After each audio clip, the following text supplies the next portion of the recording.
welcome. This is the most glorious occasion for Dan and Becca. They are grateful for so many family members and friends who have joined them here today. My name is part1, and I serve as a bishop in the Church of Jesus Christ of Latter-day Saints. I'm honored to officiate at this wedding.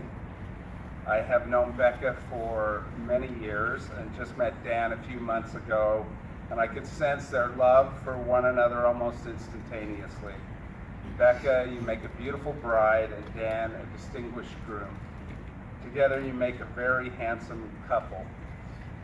This wonderful day causes me to reflect back on my own wedding, and my mind goes to a story I once heard of a young couple much like my wife and I were. The date was said to have gone extremely well, and the young man thought he might already be in love. At the end of the night, he desperately wanted to kiss his date goodnight. So he was nervous, and he awkwardly excused himself for a minute and left her standing on the porch. Can you imagine? And he ran around the side of the house and offered a quick prayer. He said, "Father, Father up above, may I kiss the one I love." An answer from heaven came straight away. "Sinner, sinner down below, pucker up and let her go." Unbeknownst to him, his dad's father was on the roof, heard the prayer, and sent down an immediate answer. I've heard that Dan and Becca's first date didn't quite go so well. Dan said he knew Becca was drop-dead gorgeous. So he went up to her and said, "Hey, gorgeous," to which she replied, "Drop dead." Now, to be serious, their first date was a winner.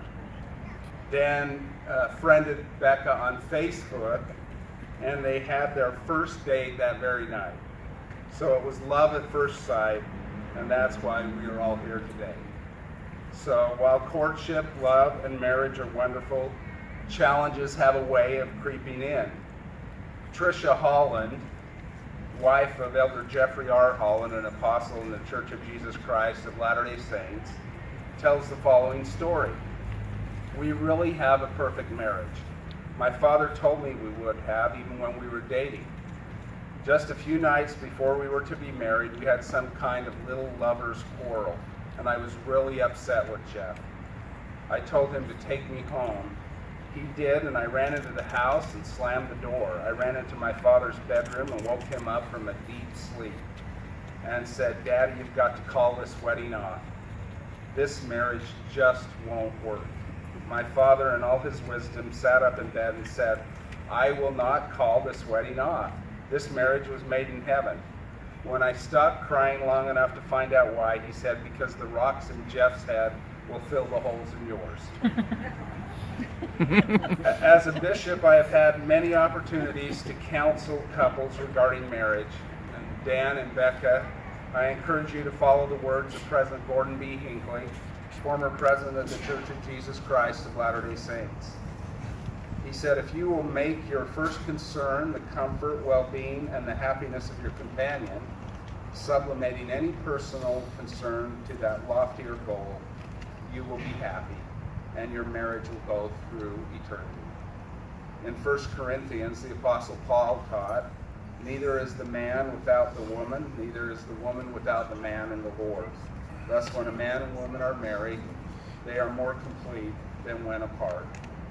In the Doctrine and Covenants, the Lord said, "Thou shalt love thy wife with all thine heart, and shalt cleave unto her and none else." The phrase "none else" teaches that no person, nor interest, nor thing shall ever take precedence over the companion spouse.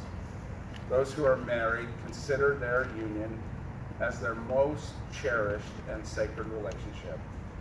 I recently officiated at a funeral for a 94-year-old man named Frank, who had been married to his sweet wife, Louise, for 65 years.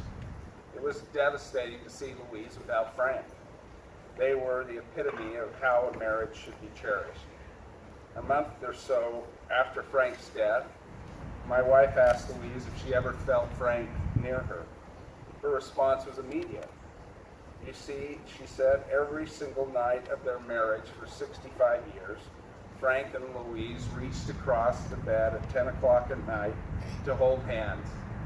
It was their way of saying, I love you. Louise said that every night since Frank's death, she reached to the middle of the bed at 10 o'clock at night to hold Frank's hand. Though he had passed to the other side, she knew he was near.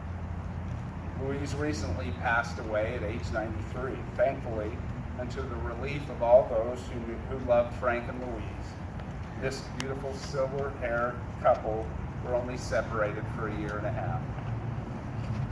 I've heard there's a trend, there's a trending hashtag on Instagram for couples that want to be like what others want to be like. It is written hashtag couple goals.